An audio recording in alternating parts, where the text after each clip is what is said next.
One wrong hire in build to rent can cost you 6 figures. And most developers and most operations won't even realize it until it's too late. Today, I'm gonna break down the exact staffing model that we use to run over 3,000 BTR units and how to avoid bloated org charts and unprofitable organizations that can sink good communities. If you're overstaffed, underleveraged, or unclear who does what, this is your fix.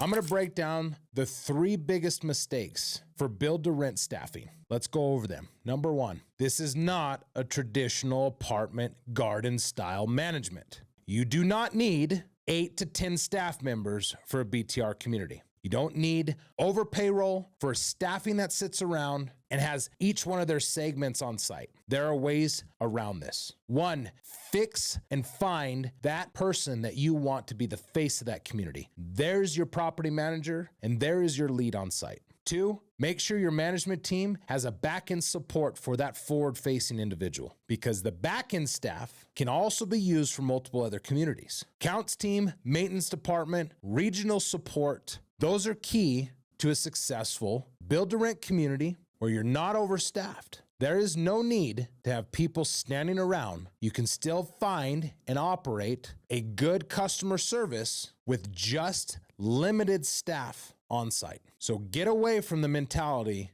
of the old school apartment management where I've got a staff member every 2 seconds to go to. Think differently. So let's get into mistake number 2, the back-end support I was talking about. That is key. If you don't have the back-end support, you're not going to be successful. As I was discussing, accounting department, maintenance department, regional support for your on-site staff, your marketing, and then your senior level support. Make sure that you're thinking about your back-end support. Support your forward-facing team. And you do not need 5 or 6 forward-facing. Pick one, pick a backup. The overinflated cost of staffing is not needed. When you have back-end support, you have training, and you can replicate those staffing and those positions easily, efficiently. We are in a new age. That new age, technology, operations, efficiency, these are all things that help support that forward-facing. So find the right person, find that one that's going to support that community and is the face of that community. So let's get into mistake number 3. Hiring too early or too late. You need to be right in the middle. So too early, you don't want them 120 or whatever way in advance because they're going to have stagnant thought processes. They're going to think, I really have nothing to do. And then when it actually happens and they really need to get onto it, they don't have the momentum to get them started. And if you're too late and you're hiring right before you launch the product, they don't have enough time to study the product, understand how to sell it, and be the face. So you need to be very, very clear with the development group of when you believe that C of O or when it's going to launch. Because your back-end support team is there, we've prepped, we've got it ready, but then you're actually finding that person that's going to be the face of that community, is going to operate, is going to be there for those residents. But you don't want it too early, you don't want them too late. So be very strategic in when you do it. Anywhere right around that 60-day mark is really what you want. You want that 60-day mark where they have time to learn your systems, operate, be ready to go, but you don't want them stagnant before and you don't want them burn out too early. So make sure that when you're hiring, that person that's the face of that community is in the right timeline before you launch. So let's get into the next section here of our staffing blueprint and how we do this. So I'm going to take you into our staffing model blueprint. Role number 1 is what we discussed just recently is who are you going to have as that forward facing? That person needs to be the face of that community. They are the ones that are going to be invited. They are the ones that are going to be the face of the community. They're the ones that are going to be the friendly face for those residents. They're going to be there to answer questions. So you want that person to be friendly, personable, responsive, and overall caring for that resident or the situation that they have in front of them. You want them to sell, but you also want them to be the face. So number 1 role, you're looking for that face of that community. So let's jump in to the next role. The next role is who's your senior level regional staffer? This person should already be a part of your team. They know the systems, they know the training, they know the operations, and they can back up role number 1. They are there to check and verify that role number 1 is doing what they need, has the support that they need, and has the backup that they need. And then that senior role helps develop the communication with the investment group. They're the backup. They make sure the support is there for your role, number 1, and they're there so that nothing gets dropped. There's 2 eyes. So you're never just one in. You still have a regional support. You have a senior role. You have someone that is backing up and is there for your main face. Now let's get into role number 3. This is where you bring in the support staffing. This is the hub and spoke model. This is where you get that back-end support for your forward-facing individual. You still base it around that forward-facing role. So again, role number 1, that leasing professional, that property manager, the face of the community. Number 3 is what maintenance support are they going to have? You don't need to have an on-site maintenance. Whatever they think, whatever you say, you don't need it. What you do need is a maintenance support team.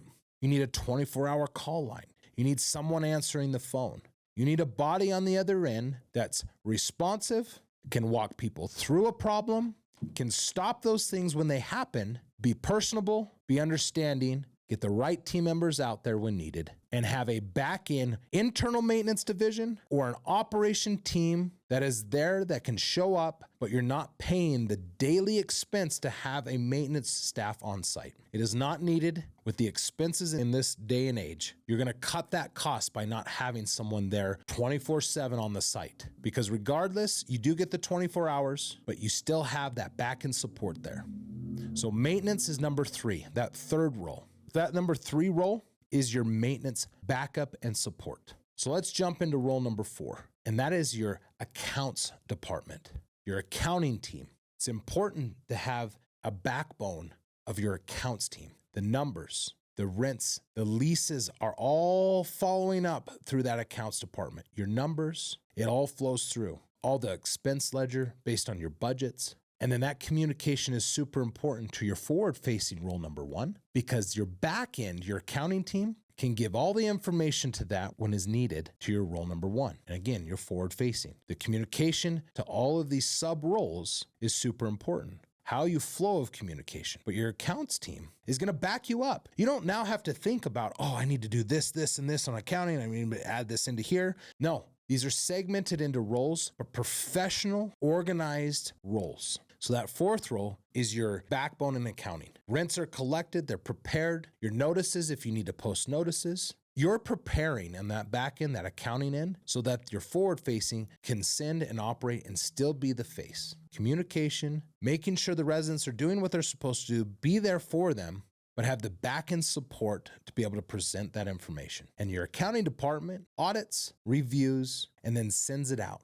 We send out that investment funds after everything's cleared. We manage the budget. These things are all important in that backbone. So that 4th role is your accounting department and is super important for the whole stack and structure of your roles. And then the 5th and final is, what is your executive team and how are they supporting all of your rest of your roles? Are they there for you? Are they taking and understanding each one of these roles and the needs behind them? And how is it flowing through? How is the operations? How is it operating? How is it flowing through? And are each one of those being supported? So your executive team is making sure that this function in this role stack is operating, is functional, is efficient, and is producing what is needed for that BTR community. Timely efficiency. It is up to that executive team to support all of the roles. So let's sum this back up. Let's go for the 5 roles again.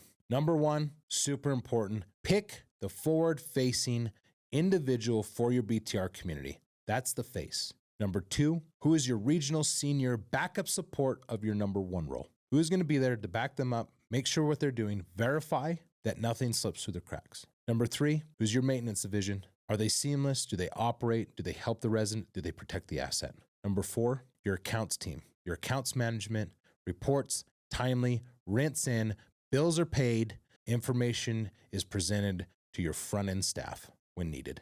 And then number 5, what is your executive team? How are they supporting all the 4 other roles?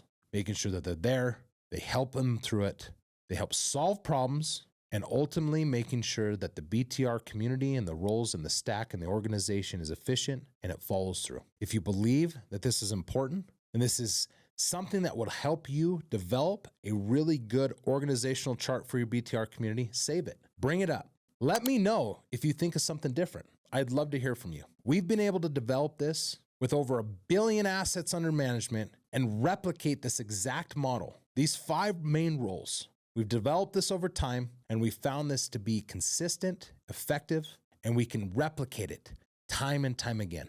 Continue to follow us, save this. We'll keep breaking down each one of these operational areas and we'll dig in even more.